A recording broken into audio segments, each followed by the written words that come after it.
Приветствую всех! Сегодня я покажу вам свою новую самоделку. Я не стал снимать сериал по сборке этой модели, так как она довольно-таки тяжелая, и я один тот же узел перезабирал несколько раз, то есть оно было бы очень нудно, долго и, наверное, бессмысленно. В общем, вот эта вот самоделочка прекрасная. Вот она, видите. В ней 8 L-моторов. Все работает. На питание здесь Mold King 6.0 блок питания. Все 6 разъемов забиты, здесь 6 функций, ну 5 получается, потому что бортовое управление, соответственно, и 2 разъема заняты гусеницами, левая и правая по отдельности. Но перед этим давайте, перед обзором вот на этого замечательного кашалотика, я сделал небольшое объявление. У меня появилось 2 замечательных набора. Это первый Defender, ну да, китайский, конечно, потому что оригинально сейчас цены очень кусаются, крайне сильно. Вот. А это, в принципе, качество хорошее, отлично, как по мне, в принципе, пофигу. Но, соответственно, дешевле.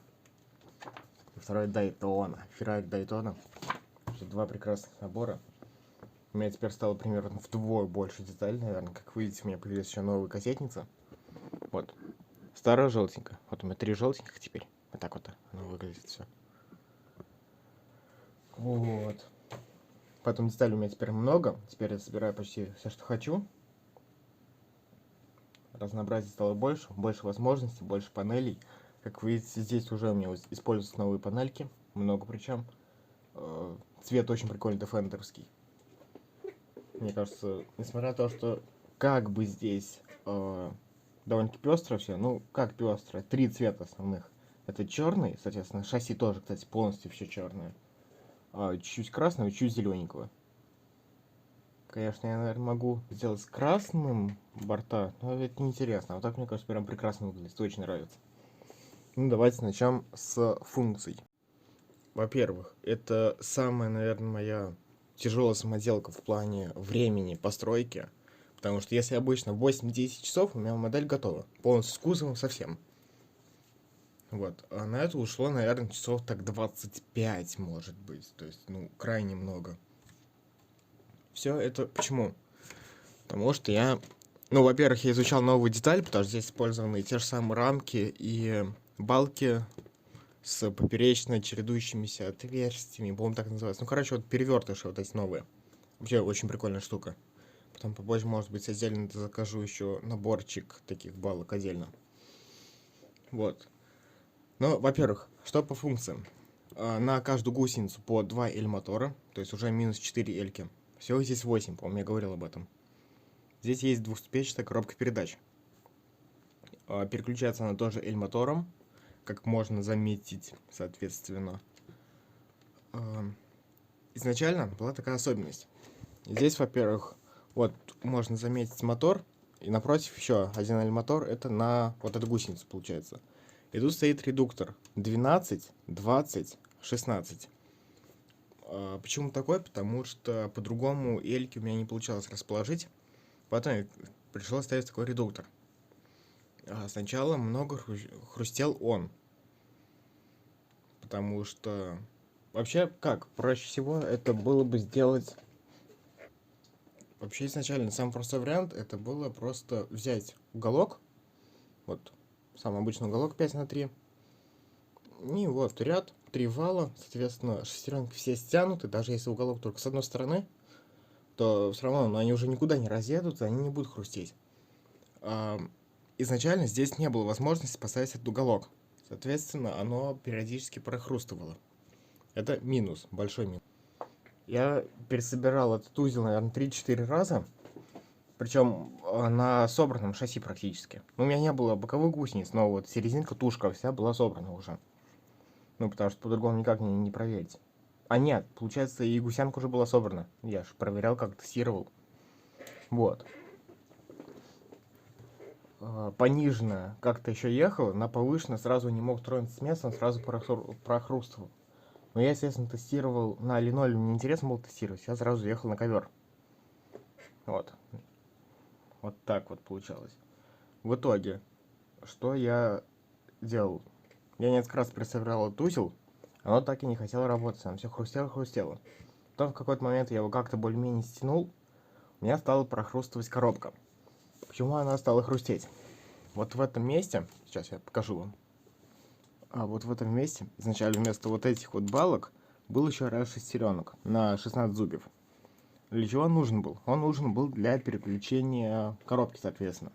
То есть этот ряд уже питался отдельным мотором и отдельно все крутил. Но по итогу вот эти два вала, они стянуты между собой вот балкой на 3. Ее плохо видно, потому что все черное. Наверное, минус, но зато выглядит прикольно. В плане черный цвет. С этой стороны, соответственно, то же самое. А вот эти вот два вала, они прохрустывали. Они разъезжались. В итоге мне пришлось... Изначально я думал вообще проще всего полностью разобрать шасси и заново примерно подобное сделать, только пересобрать, соответственно, коробку по-другому. Но потом все-таки я решил полностью не разбирать и с нуля практически все не делать. А я разобрал вот эту часть полностью, переднюю, получается. Добрался до коробки, пересобрал коробку. Вот можно заметить, вот этот вал теперь вон он там спрятан далеко. Я его переместил, соответственно, коробку стянул, и оно теперь ничего не хрустит, все прекрасно, все отлично. И да, еще был косяк, то что я не знаю, как я так мог допустить. Но, да, кстати, шасси полноприводные, то есть передние и задние катки приводные. И вот здесь изначально вместо понижения 12-20 почему-то я поставил повышение 12-20. Соответственно, я просто перевернул шестеренки и сразу замедлил модель втрое. Ну и мотором, соответственно, стало куда проще крутиться. В 3 раза целых. Вот. Теперь не хрустит, теперь все отлично. Также сверху здесь вот есть такой довольно-таки удобный ползунок. Вон, зеленая, красная. Наоборот, получается. Красно-зеленая. Вот. Это обозначает, какая передача сейчас стоит. Пониженная или повышенная. Соответственно, пониженная это красная, повышенная это зеленая. Сейчас пониженная, повышенная. Пониженная, повышенная. Переключает он быстро, поэтому прямо на ходу можно... Ну, в смысле не то, что прямо на ходу. Не надо надолго останавливаться. То есть это не вот какой-то прям процесс, это фигак, оно переключилось. Потому что раньше я часто ставил в коробку передач. Здесь, я думаю, вы видели, есть защитная шестеренка, то есть мотор идет практически напрямую к переключалкам с небольшим понижением 8.24 на пониженную, на защитную шестерню. А раньше я пихал к этой повышенной, почему повышенной-то все? Защитной шестеренки еще червяк. Соответственно, как бы и защита была, и она крутилась довольно-таки медленно. А то я понял, что если есть шестеренка, то зачем тогда мне это понижение в виде червяка? Когда можно просто пофигу на скорость, главное, чтобы оно ничего не вырывало. То есть была просто защита вот этого.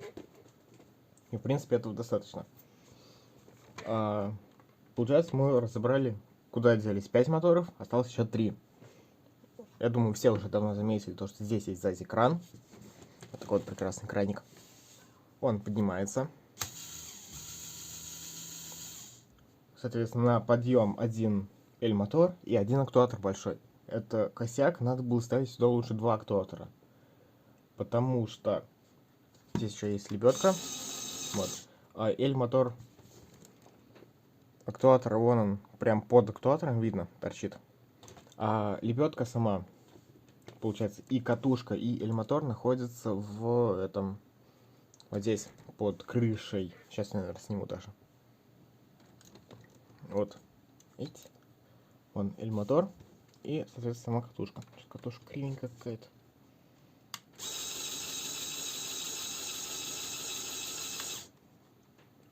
Кривая. Криво намоталась. Ну, ладно.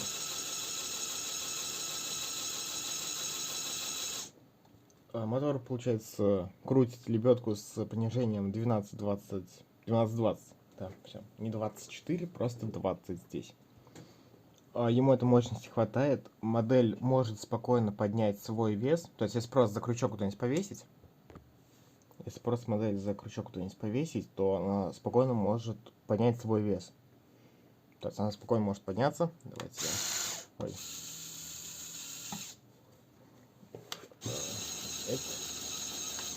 Вот я держу. Ему тяжело, крайне тяжело. Но он поднимается, он держит, в принципе. Как пустить-то? Вот. Эти. То есть, грубо говоря, я тестировал эту модель с килограммовой гантелей. Лебедка поднимается вообще, она не шибко напрягается без проблем. А вот актуатор килограмм он уже не может поднять. То есть он прощелкивает все это. Два актуатора, я думаю, справились бы с этой задачей. И, соответственно, остался последний, получается, L-мотор, последняя функция. Как по мне, довольно-таки бесполезная, но я хотел ее впихнуть, потому что она, в принципе, довольно-таки простая. Я ее впихнул. Толку от нее нет, но я ее впихнул. Думаю, могли уже заметить актуаторы. С той стороны такой же актуатор. Он отвечает за натяжку гусениц. То есть вот гусеница совсем ослабла. Все, вот она болтается. Ой. А теперь гусеница натянутая. Все равно болтается. Но уже не так болтается. Вот. В общем, также здесь небольшая подвеска. То есть на каждую гусеницу по 3 вот такие вот тележки. Вот. Раз, два, три. Да, гусеница натянута. Натянулась. В принципе, наверное, это все, что я хотел сказать про эту модель. По поводу внешнего вида. Я не шибко заморачивался, но панельки в самой системе мало. Очень понравилась мне вот эта другая система, которая сделана за сидушкой. Сидушки, кстати, я взял передние от Defender. Я думаю, вы их еще часто увидите. В плане сидушки я не хочу придумывать что-то свое. Поэтому, как по мне, вполне нормально брать их из наборов. Вот, спереди такой бампер, кенгурятник, как он называется там, у подобной техники. Небольшие фары, здесь небольшие лампочки. Они не светятся. Светодиоды лековские я не стал сюда впихивать. Не хочу. Да, и, в принципе, особо некуда. Нет смысла. За здесь тоже такой бампер получился. Клиренс у модели небольшой, но я изначально рассчитывал, что... Я изначально хотел сделать небольшой клиренс, чтобы модель было тяжело перевернуть. Я не знаю, что должно произойти, чтобы она перевернулась. Потому что да, дорожный просвет высокий, соответственно, вся масса находится сверху центра тяжести, и она переворачивается. Крайне просто, она мало где может проехать. Вот, поэтому я изначально рассчитывал, что она будет мощная, но будет с небольшим дорожным просветом. По поводу мощности, кстати, на повышенной я ошибки не проверял, а на пониженной она может очень большой вес перевести. То есть я сверху нагружал гантелями до 9 килограмм. Я накидывал, у меня потом гантели закончились. Ну не гантели, а место, вернее, куда их класть.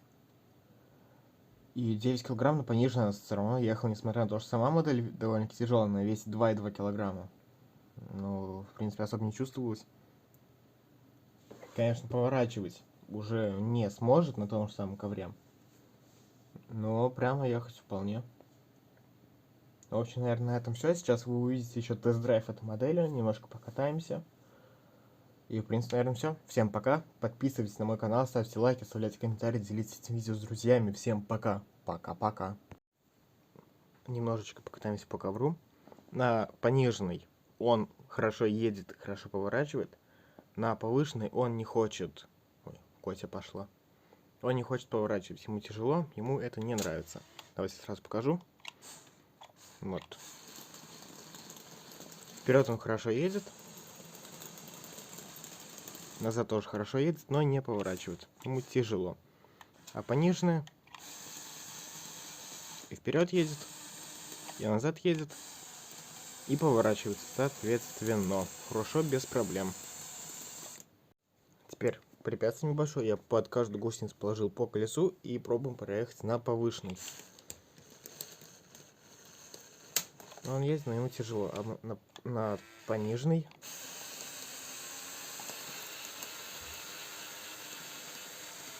все вообще не замечают. Вообще фиолетово на все. Для некоторых препятствий по типу того же самого порога дверного обычно гусениц не хватает, они скользят, то есть просто не могут зацепиться. Поэтому на каждой гусенице есть по одному грунтозацепу, вот такому вот. И с той стороны, соответственно, такой же. Он цепляется и едет. небольшая хитрость. Ну вот, если полностью гусеницу облепить грунтозацепами, то он не поворачивает практически на том же самом ковре даже. Вот, даже на пониженной. То есть все, он вцепился, и я никуда не пойду, я останусь здесь. Вперед-назад, естественно, едет. Ну, что там, какая нагрузка-то. Теперь, кстати, можно было сделать вот так. Так я еще не катался.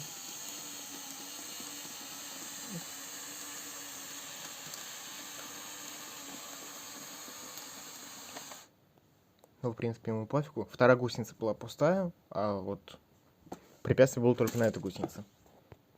И что-то у меня, кажется, помер мотор лебедки. Вот я жму, а он вообще никак не реагирует. Вроде как прицеплен, все хорошо. Но что-то... Он до этого сколько работал. Я несколько аккумуляторов высадил. Все было прекрасно. А тут что-то он фига как помер неожиданно. Во время обзора. Ну, видимо, способности крана и лебедки мы протестировать не сможем. Да, ну я чуть-чуть показал. Ему этого хватило, видимо. Хотя он несколько раз так поднимался до этого. Вообще неоднократно. Сейчас я его так поднимал, но что-то сейчас он не выдержал. Но до этого, правда, был уже помирающий. Он мне сначала лежал как помирающий, точнее, померший. Я думал, не работает. Наверное, с год так провалялся, с полгода точно. Потом я его взял, он фигак работает. Ну, вот, видимо, недолго будет работать. Ну, получается, все. Всем пока.